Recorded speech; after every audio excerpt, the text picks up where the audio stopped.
my welcome to Tom's to all of those who are new here today, and for the people that I saw that have come back after maybe being north or taking a break. I want to say to everybody, welcome home. Welcome to Unity of Stuart. We're glad you are here. We're glad you are here. I'm still just saying. We are in our 5th week of our exploration of the book, The Untethered Soul, written by Michael Singer. And as we've been doing these few weeks, we've been showing you a video of someone from our community that would sharing about what unity means to them. And today we're going to hear from our licensed unity teacher and our chaplain coordinator, Pam Huff. Hi, my name is Pam Huff, and I've been a licensed unity teacher here for probably close to 10 years, but I've also been attending Unity of Stuart for over like 20 years. And I was drawn here naturally, as everyone else is, for their own perfect reasons and on their spiritual journey. But Unity of Stuart has been a home for me, a spiritual family, loving, caring, nurturing people, as well as guidance from great leaders. So I welcome everyone to come here because I haven't learned just one thing, but I did learn something from this morning's service. As Reverend Jude was speaking, she was talking about all the lessons that we learn in our life, sometimes over and over again. Well, I decided from working my spiritual practice quite a few years ago, that's not always about me, is what I've learned. And my lessons. It's about being a guiding force for others, being present for them, and also an opportunity when these circumstances come up to practice. So me, it's more of a practice at this point in my life, but it's always a great lesson. So we appreciate you being here with us. Thank you. All right. So we've been exploring, as I said, the book, The Untethered Soul, over these last 4 weeks. We are in our 5th week. And some of the things that we've been exploring are the inner roommate, right? That voice in our heads that chatters away, that limited ego self that we identify with, that judges and gives us warnings about how to keep ourselves safe and how unsafe the world is. And this inner roommate, this chattering voice, prevents us from being present to life. And then we talked about our heart energy, and how our heart energy is the key to doing this work. When we stay in our hearts, we can witness this chattering, this mental melodrama, if you will, and we cannot get caught up in it when we stay in our hearts. For it's through the heart that we call forth spirit, and we become present, that we can change, that we can embrace change and find freedom from suffering. And last week, we looked at what it might be like to live from our real self. Not that diminished self. When we put our knowingness into high gear and give ourselves the gift of knowing that in every moment we are connected to God. All of these aspects that we've been exploring play a part in living an untethered, unbound life, free from any sense of mental or emotional imprisonment. It frees us so that we can go deeper, so that we can get quieter and live from our hearts. So we watch our thoughts from that seed of consciousness, from that sacred space inside of us, that holy place that sits in the center and knows. That's what we're about in this series. So this morning, we're looking at going beyond. What does it look like to go beyond? Michael Singer says that's the nature of the untethered state, the going beyond mental constructs, the limited self we think we are, growing and going beyond into who we are meant to be, who we are created to be. And to illustrate these mental constructs, Michael Singer uses the analogy of building a house that we want to live in. So imagine with me, if you will, you're building your dream house. How would you build it? With a strong foundation, giant walk-in closets, a jacuzzi for sure, a swimming pool, a workshop, a library, a garage, fireplaces. Imagine building this house and having everything you ever wanted in a house and in your life, and imagine living inside these walls. Imagine loving it so much that you begin to spend all of your time there, inside these walls. Because why leave, right? It's comfortable there. You have everything you want. Food, somebody delivers food to your house. You have all of your needs being met. It's very safe. And imagine you live inside this house for so long, you forget that there's even an outside. You forget that there's even something else. This becomes your total world, this house that you've constructed, and you never leave it. You never go beyond the walls. You're comfortable there. Any Hobbit fans in the room? Anybody? Okay, a few. Okay, good. Remember Bilbo Baggins, right? He was very comfortable in his Hobbit house. And one night, a group of people come in, and he gets bombarded with this invitation to go on a quest, right? To go on an adventure. And does he want to go?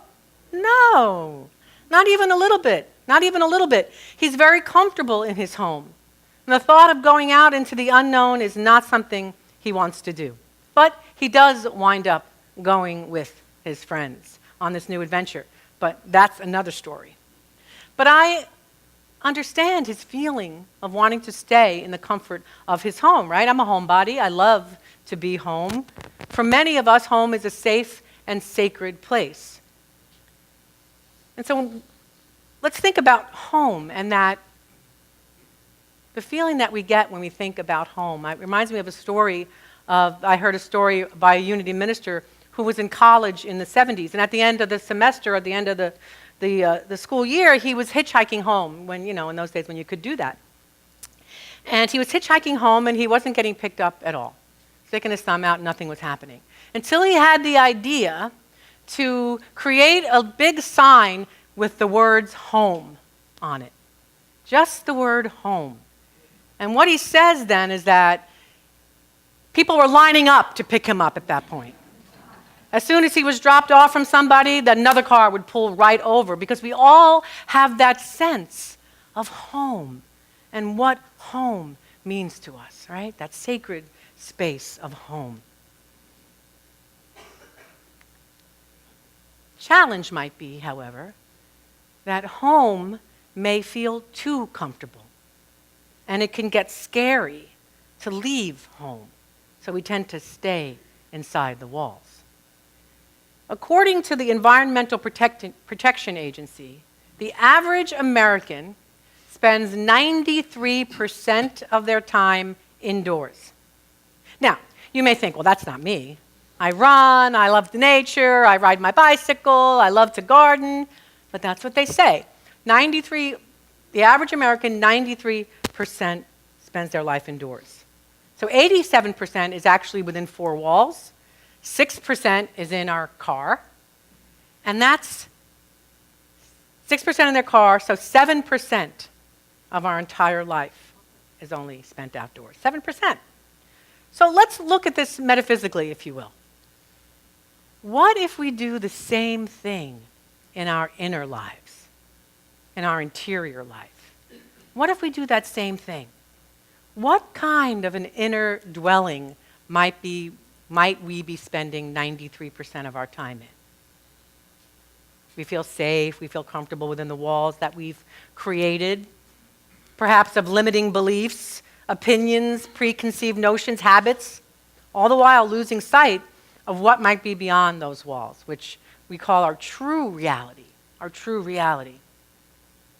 When we look at these mental walls, these metaphysical walls that we've built, we can see that it's a structure. This is what we have been learning in our study of the untethered soul, that this is a structure of knowing that we have built to be a safe container for our ego, right? This structure of knowing. And we've created a neural network that supports that keeps us in this pattern of behavior, right? In our brains, we are told by science, there are neural networks that are our default networks. That when something happens, we default right into that pattern, right into that response, right? And so it takes work. It takes courage to fill in those neural networks and create other neural pathways for new ways of being and for new thoughts and new behaviors. But for now, we stay in those neural networks and we kind of hang out there because it feels comfortable, right? This is the home that we have built for ourselves. Oh, and we might try to spruce up the place a little bit, right? We'll put a couple of dreams, some posters maybe on this wall. Over on this other wall, we might have some goals. And over there, we might put some cherished memories. But this is still a structure built of walls that we are so used to that we can't see outside of them. And they are self-created. This is what this book is telling us, that we have the power to move beyond that. So how much time, my question for you, for me too, is how much time do we spend in those walls? Those self-created walls? 93%? 95%? How much time? Where are we living? You know, here in Unity we teach and live practical spirituality, right?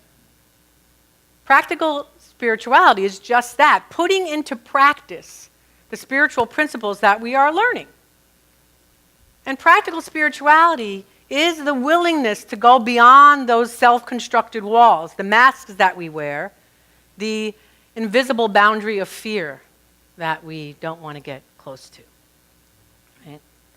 And practical spirituality is not just about getting through the day, but it's so we can break down those walls, the walls that are holding us back from being fully engaged in life, from being fully engaged in love, from being fully engaged in vulnerability. Putting these teachings into practice is not for wimps. It is not for the faint of heart.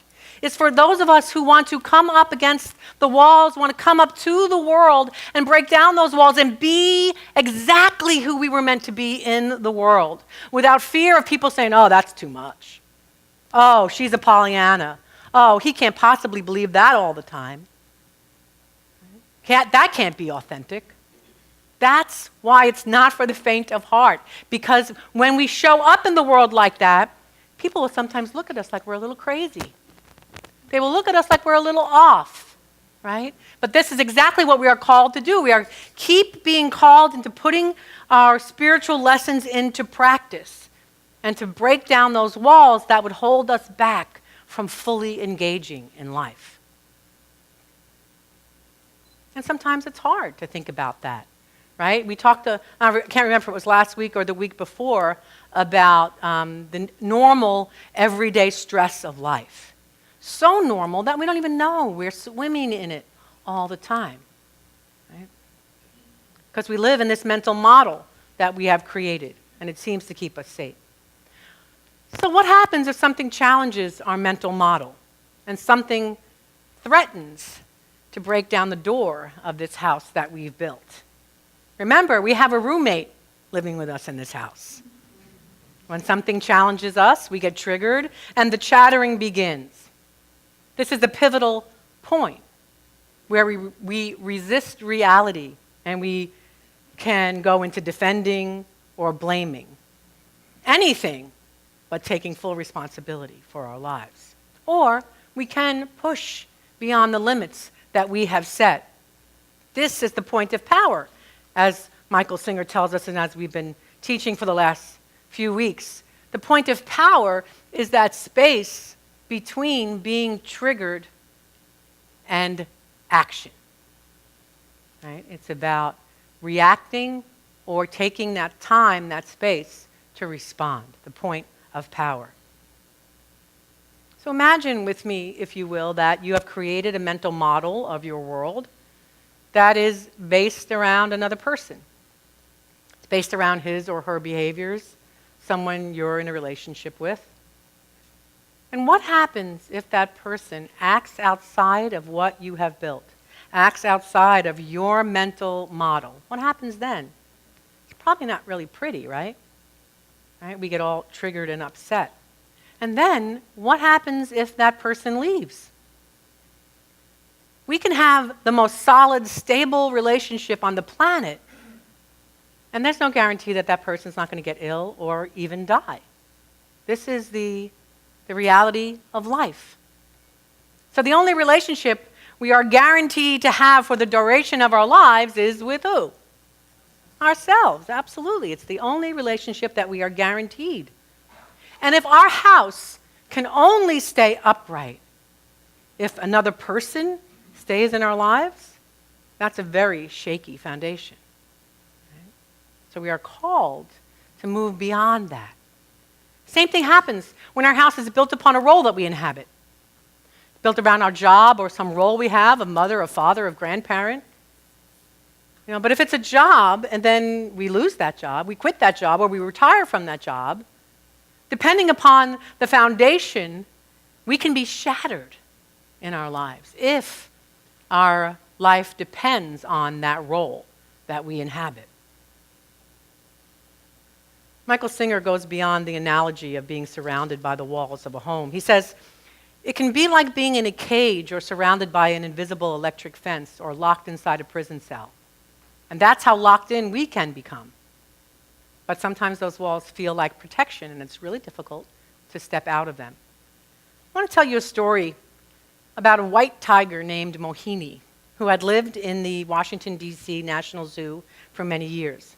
Now, most of Mohini's life was spent in a 12 by 12 foot cage with iron bars and a cement floor. She spent her days pacing restlessly back and forth in her cramped quarters.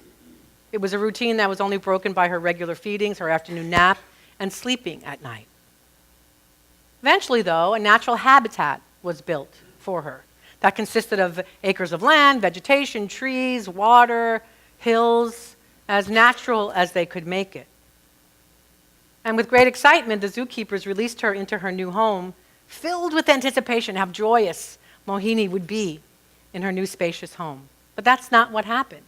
What happened for this tiger was that she immediately sought refuge in a corner of that compound, where she lived the rest of her life. She paced and paced in a corner until an area 12 by 12 was worn bare of grass. A routine that was broken only by her regular feedings, her afternoon nap, and sleeping at night. So her body was free, but her mind wasn't. Her mind was still in bondage. Does that sound familiar to anybody? Of course, we don't have the experience, I'm certainly, mostly sure, that we don't have the experience of living in a caged enclosure. But many of us experience that bondage of being trapped in the same old patterns, the same old way of doing things, the same way of thinking, those ruts that are created in our mind from our childhood. We're trapped in those old ways of thinking and patterns of behavior. So the question that I ask myself when I get reminded of this is, where am I doing this in my life? Where am I? What am I not seeing? What pathways have I created in my life that I've gone asleep to? Right? And I ask you the same questions. Where are you doing this in your life, where you're staying in that prescribed space because it's all you know, and because there's a fear of looking outside the boundaries? Parker Palmer wrote, "No punishment anyone can inflict on us can possibly be worse than the punishment we inflict on ourselves by conspiring in our own diminishment." Where are you conspiring in your own diminishment? And how do we stop doing this? How do we get beyond these walls? Of course we're doing this work, right? And that's the first step. Well, the first step is becoming aware and become awake to the fact that there are places that we can go that we have forgotten. There are places outside the mental constructs that we have built that if we step out from those walls into the sunlight, that we will have a new lease on life. So the next step to do that, how do we go beyond, is to take authentic action, heart-centered action that takes us beyond these self-imposed walls and creates new pathways. We are called to become aware, as we have been talking about, those triggering moments, and we take action that demonstrates our awareness of our authentic being, of our true self, of our knowingness. That's what we are called to do. The power is in the pause. If there's nothing else that I want you to remember, is there's power in that pause between the triggering and the response. To practice radical acceptance of what is happening right now instead of pushing it away. Radical acceptance. Oh, look, this is what's happening. Okay, how do I respond to this? And it's uncomfortable. I am here to tell you it is uncomfortable. You'll know how uncomfortable it is, how restrictive these walls are when you start walking towards them. And then you watch the urge. Activate the witness and watch the urge to pull back. That's how strong these walls are. But we must continue to go beyond those walls, this invisible boundary of fear, so that we can dismantle them. And as we dismantle the walls through our heart-centered action, through our authentic self, we move past limitation, we move past fear, past who we thought we were. We bump up against our discomfort, and we move a little further out toward a greater expression of who we really are. Can you imagine that? What if instead of building walls, we become committed to building a temple where Spirit dwells? We become committed to building a temple where divine love is expressed, where our authentic self is free to express, for Source to inhabit this temple where Spirit can sing. What if instead of going down the road of conditioned behaviors, we allow Spirit to move in and through us and lead us in every area of our lives? That's what we're talking about. So my next question is, are you willing to go beyond the comfort zone? Are you willing to push out on those walls and to go beyond? Anybody? Yep. Yeah, it is scary. I hear you. It is scary. And true freedom lies on the other side of those walls. So I invite us to be willing to go beyond our comfort zone, to move beyond, and to break out. And as we have been doing these weeks, we have, if you don't have an affirmation card, if you didn't pick one up on the way in, you can pick one up on the way out, along with the poster, and along with the other weeks of affirmation cards. Certainly if this is your first time here, please pick up a poster. And there's also study guides out there if you want to study along with our, at home with our home study groups. So let's take a deep breath as we affirm together. I break out of my comfort zone and use my limitless imagination. I'm going to add one more thing to that. I am happy, joyous, and free. Together. I am happy, joyous, and free. May it be true for each and every one of us.